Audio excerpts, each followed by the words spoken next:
petite ville et port sur la mer Égée, entre Athènes et Salonique. C'est là que naît le 23 février 1900 Aristomenis Angelopoulos. Il est le 11e enfant d'une famille nombreuse dont la mère disparaîtra peu après. Angelopoulos sera élevé par son père, orfèvre, et surtout par ses sœurs aînées.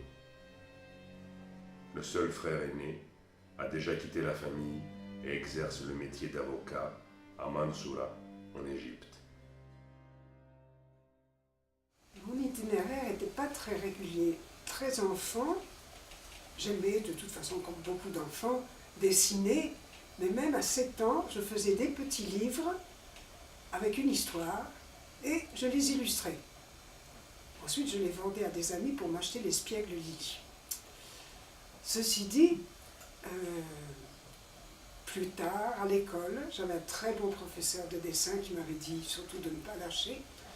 Mais à travers la vie, tantôt j'ai écrit, j'ai dessiné ou un peu peint, mais tout ça très irrégulièrement malgré tout, circonstances de vie ou de travail ou d'occupation.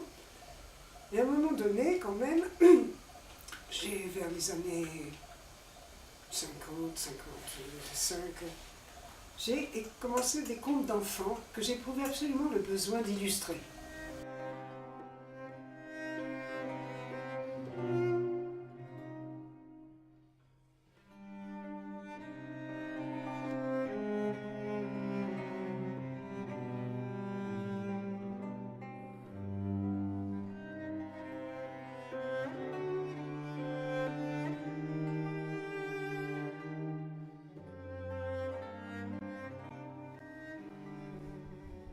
Angelopoulos, enfant, grandira dans une atmosphère de tendresse et dans une maison hospitalière à chacun.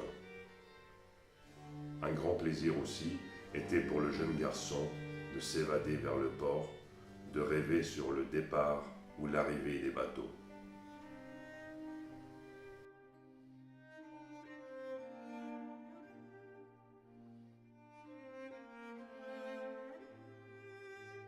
Dans cette même ville, 12 ans avant la naissance d'Angelopoulos, naissait Giorgio De Chirico, d'un père italien, ingénieur, venu là pour l'installation du chemin de fer.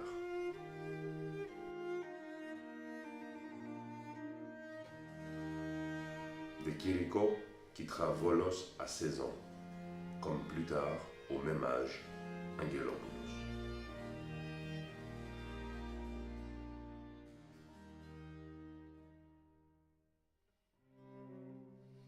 On ne pourra s'empêcher de trouver certaines similitudes dans l'œuvre des deux futurs peintres et une qualité particulière de silence.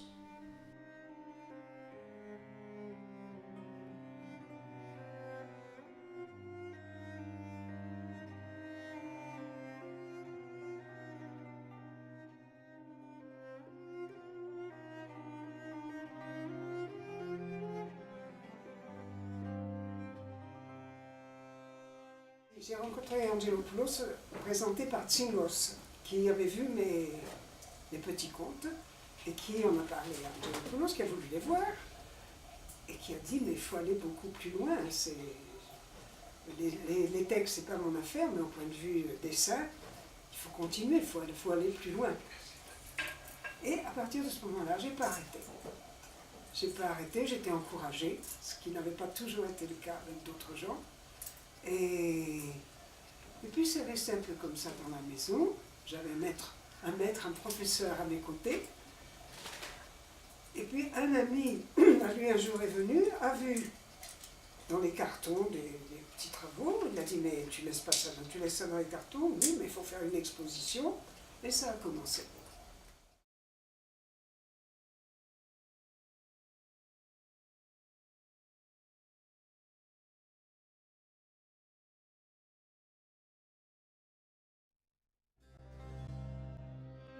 Il n'est pas question de prétendre à l'exhaustivité ou l'encyclopédisme et d'énumérer, situer, analyser tout ce qui se passe depuis l'Orient antique et jusqu'à notre post-histoire planétaire autour de cette mer qu'entourent des terres. Ailleurs, dans le nord cette fois-ci, une autre puissance avait imposé, historico-mondialement, sa métaphysique et inauguré les temps modernes qui marchent vers l'ultramodernité.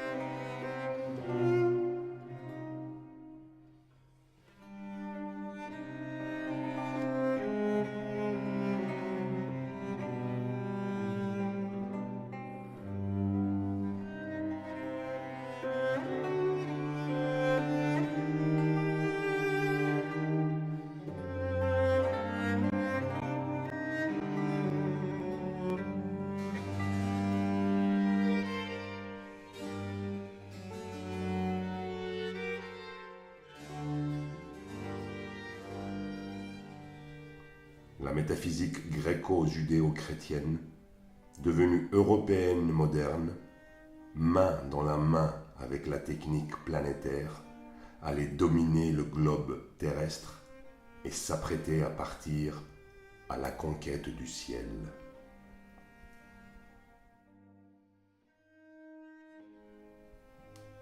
La Méditerranée risque de devenir un lieu de temps et de sites archéologiques, un champ de ruines historiques, une nature touristique, pittoresque, folklorique, un séjour éphémère de plaisance et de bains de mer.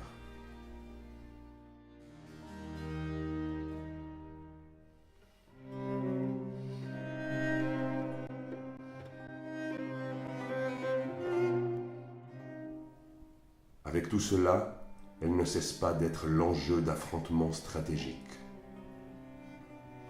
La mondialisation la laisse privée de monde. Par-delà la métaphysique et dans l'ouverture d'une pensée poétique inséparable de l'action, mais ne donnant pas de recettes pratiques. Par-delà les nostalgies stériles et les utopies illusoires, nous avons à méditer le sort de la Méditerranée et en faire l'expérience.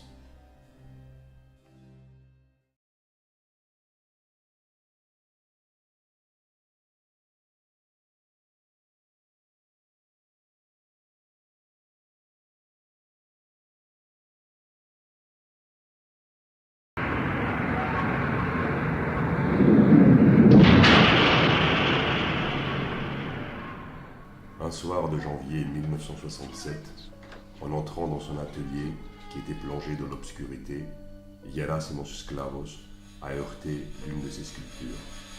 Elle était en granit et pesait plus de 500 kilos. La statue a basculé de son socle, est tombée sur lui et lui a écrasé les vertèbres cervicales. Elle l'a tué. Il l'avait appelé l'ami qu'il ne reste pas.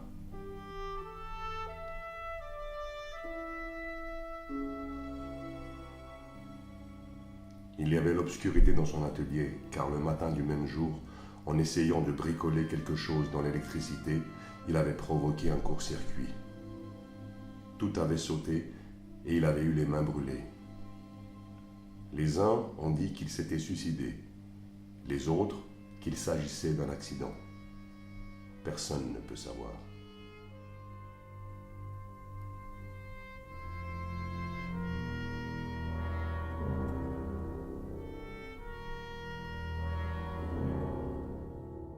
Il a beaucoup travaillé le marbre, le porphyre, le granit.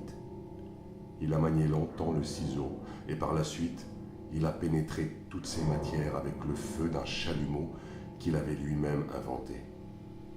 Avec le feu.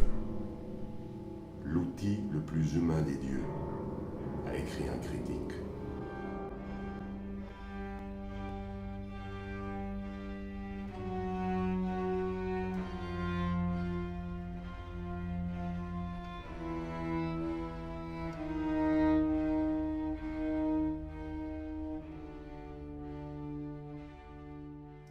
Aussitôt après la période du feu, qui lui a permis de pénétrer au plus profond, de percer complètement porphyre et granit, il a repris son ciseau.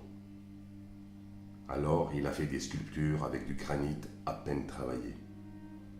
Des formes d'une grande simplicité qui font penser irrésistiblement à des colonnes antiques.